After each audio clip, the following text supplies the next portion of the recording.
تاجروں کا کہ مارکیٹ میں نا جس چیز کی ڈیمانڈ ہے ہم نے وہ ڈیمانڈ پوری کرنی ہے. کوئی نہیں دیکھ رہا یہ چیز حلال ہے یا حرام، جائز ہے یا ناجائز. نہیں، یہ دیکھنا، ڈیمانڈ کو دیکھنا ہے.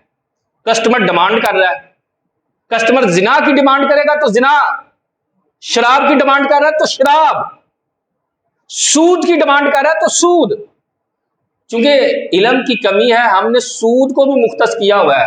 وہ کس طرح کہ اگر کسی نے 1000 روپیہ دے کر 1200 کا مطالبہ کیا کہ میں نے 1200 تم سے واپس لے رہے تو یہ سود ہے، اس کے علاوہ کون سا سود ہے؟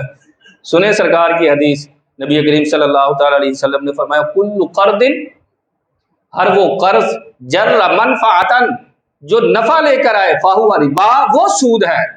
قرض دے کر آپ کسی سے کسی قسم کا بھی نفع لے رہے ہیں، چاہے وہ نفع مانوی ہے یا حصی ہے.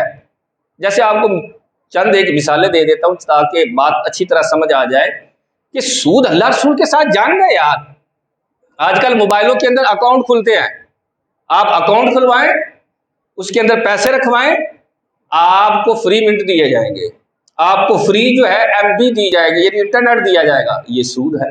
گروی کا مکان کیا ہے؟ سود ہے. مارکیٹ کے اندر دکان لینی ہے تو جناب کیا کرایہ چلتا ہے؟ کرایہ جی 50,000 کرایہ ہے، اور ایڈوانس کتنا ہے؟ ایڈوانس 1 لاکھ ہے. اچھا ایڈوانس بڑھا دے تو 1 لاکھ کی بجائے 10 لاکھ کر دے تو ٹھیک ہے، کرایہ 20,000. تو یہ سود ہے. اور کیا سود کے سینگ نکلے ہوتے ہیں یار.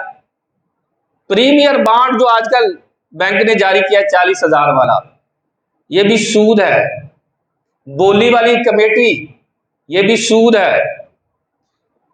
رنگ کا جو لوگ تھوڑا بہت جانتے ہوں گے، رنگ کے ڈبہ لینا، اس کے اندر سے ٹوکن نکلتا ہے، 100 روپے کا، 50 روپے کا، مختلف قیمتوں والے ٹوکن نکلتے ہیں. وہ دکاندار کو جمع کروائیں تو وہ پیسے دیتا ہے. دکاندار وہ جمع کر کے آگے کمپنی میں جب جمع کرواتا ہے نا، اس کو زیادہ پیسے ملتے ہیں. یہ بھی سود ہے. ہم نے سود کو مختص کیا ہوا ہے. یہ 1000 روپیہ دے کے 1200 کا مطالبہ لو، یہ سود ہے. بس نبی کریم صلی اللہ تعالی علیہ وسلم کی وہ سود والی حدیث تو پڑھ لو، باقاعدہ تمہیں سمجھ آئے. اللہ رسول کے ساتھ چاک نہ کرو. مارکیٹ میں سود عام ہوتا جا رہا ہے، اور عام کرنے والے ہم لوگ ہیں، تاجر. میں نے بتایا تاجر اگر سمجھدار اور اللہ رسول کے ساتھ لگاؤ والا ہو تو سرکار نے فرمایا اس کا حشر انبیاء کے ساتھ، اور اگر بے نمازی ہے تو اس کا حشر نمرود کے اور قارون کے ساتھ ہوگا. اب اس کی مرضی ہے، یہ تھوڑی سی زندگی جس طرح مرضی گزار لے. اگر دیانت داری والی، امانت داری والی، سچائی والی ہوگی، کاروبار کے اس کے اصولوں کے مطابق. مجھے یہ بات نا بڑی اچھی طرح سمجھ ہے کیونکہ ہوں اسی شعبے سے. شعبہ کیا ہے؟ کسی کو کوئی پریشانی آئے گی نا، کوئی کمی آ رہی ہے مال کے اعتبار سے، پریشانی ہے، حضرت دعا کر دینا، کاروبار آج کل ٹھیک نہیں ہے. تو جدو مال زیادہ آ جائے کدی اللہ خیر کرے ادو کوئی نہیں دعا کرانا کہ ہوں میں دعا کرو نا ذرا سانو سمجھ آئے کہ اسلام کے مطابق خرچ کرنا ہے.